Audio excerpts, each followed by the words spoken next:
Hi, I'm Gabriella Raoul from VTV. Today, I'll be interviewing members of Oak Tree Films. Do you guys want to all start off by introducing yourselves? Sure. Hi, my name is Kristine and I'm a producer for Oak Tree Films. Hello, my name is Moroti. I'm a co-director for Nina and also a multimedia director. Hello, my name is Mikyla, and I'm an editor and cinematographer for Nina.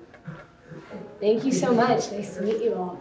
So could you tell me a little bit about what got you involved with Oak Tree Films and what makes you so passionate about this production?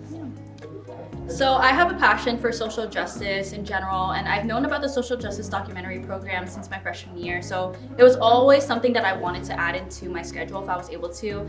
So this year I'm a senior, so it's my last year, and I figured that it would be a good way to end off the program. And what keeps me motivated and going are the students and faculty at the Nina School. We're really just doing this project for them and just thinking about the bigger picture. And doing something bigger than myself is what really keeps me going. I've known about this documentary program since my sophomore year, and I just thought such a revolutionary type thing. And I've always wanted to become more involved with social justice, actually bring about concrete initiatives. I can learn about it all at one class, but I actually want to bring about outcomes that actually help people here and also abroad. So the Nina School impacted me in so many different ways. Like now I'm just really more knowledgeable about the deaf community, and since it broke down the misconceptions I had, I also just want to educate other people about the deaf community so that we can just break down the stigma, slowly by slowly.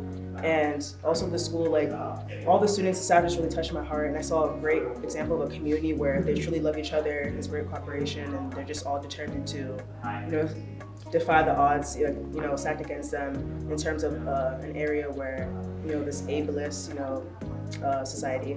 So I just always think of them making this doc. And for me, it's like a similar thing where I knew about this program and I always was interested in it. I've always had a passion for filmmaking. I've always had a passion for social justice, so it's like the perfect combination.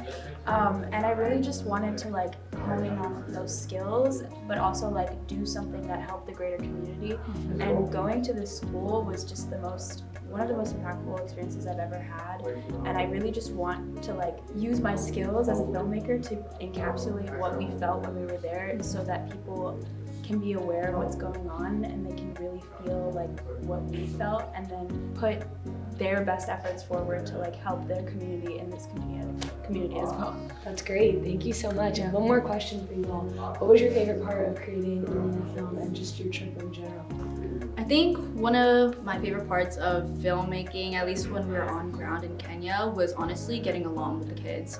I think before we went there, we were worried about not being able to communicate with them. We already didn't know Swahili or Luo, which are the languages that they speak in the area that we were in. And because we were already scared, we thought that even more so it would be difficult because they were deaf people. And because of that, we were just really worried, but then we ended up having the biggest connection with them out of anyone we met, at least in my opinion. I felt very connected to the kids there.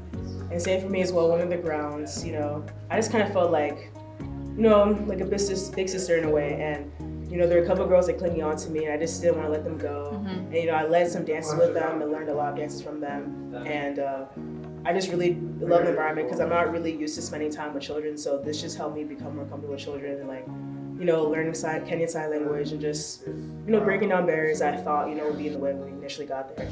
I would say basically the same thing. Just interacting with the kids was a really special experience. I really loved getting to know them and getting to know all their different personalities, and also the fact that they were so willing to try to teach us Kenyan Sign Language, and it was so special just to be able to communicate with them even though there was that language barrier. And then in the post-production process, going through all the footage is really special because there's so many hidden gems that we were all over the place, and so there are things that people captured that I didn't even get to see, so that's really special to witness. Thank you all so much for sharing with me and for being here today. What you're doing is amazing. I'm Gabriella from VTV.